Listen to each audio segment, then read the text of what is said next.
नमस्कार साथियों, आज बहुत शुभ दिन है। आज 2 अक्टूबर महात्मा गांधी का और लाल बहादुर शास्त्री जी का जन्मदिन है। इसके साथ ही एक खास त्यौहार भी है, दशहरा, बुराई पर सत्य की विजय। हम लोगों ने शुरू से ही पढ़ा है और सुना भी है कि महात्मा गांधी को सत्य के लिए ही जाना गया। कभी कभी मैं सोचती रही कि महात्मा गांधी आखिर महात्मा हुए कैसे।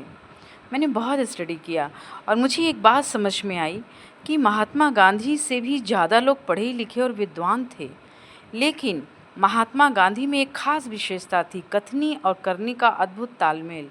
इसी तालमेल के कारण लोगों ने उन्हें महात्मा कहा। यह उपाधि उन्होंने स्वयं नहीं ली, यह उपाधि उन्हें दी गई। जिस काल परिस्थिति में उन्होंने अपने जीवन को जिया और दूसरों को भी उसी रास्ते पर चलने के लिए प्रेरित किया, उसमें कथनी और करनी का तालमेल अद्भुत था। यही बात करें हम लाल बहादुर शास्त्री जी के लिए, उनका व्यक्तित्व भी अद्भुत रहा। बहुत ही सहज सरल और त्यागी पुरुष थे। जब उनके पास एक पद आया तब भी उन्होंने अपनी सहजता और सरलता को कभी नहीं छोड़ा। यह हम लोग का सौभाग्य है कि इस भारत भूमि पर ऐसे महान पुरुष का जन्म हुआ। आज मैं 2 अक्टूबर के अवसर पर कहना चाहूँगी कि हम लोगों को भी अपने अंदर जो कमियां हैं, उन कमियों को दूर करने का ज़रूर प्रयास करना चाहिए, क्योंकि जो प्रयास होता है वह ज़रूर धीरे धीरे व्यक्तित्व को निखारता है।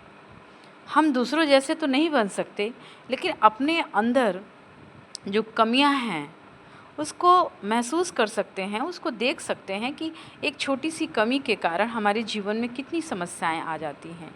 तो क्या हम अपने कमियों पर ध्यान नहीं दे सकते? क्या हमारे अंदर वह एक कण के बराबर भी क्या वह गुण नहीं आ सकता जिससे कि हमारा स्वयं का जीवन आनंदमय हो सके? क्योंकि जीवन में जब तक शांति नहीं होगी तब तक हमारा जीवन आनंदपूर्वक नहीं होगा। तो चलिए आज हम लोग एक शपथ लेते हैं कि अपने अंतर्निहित एक बुराई को ख़त्म करने का प्रयास करते हैं।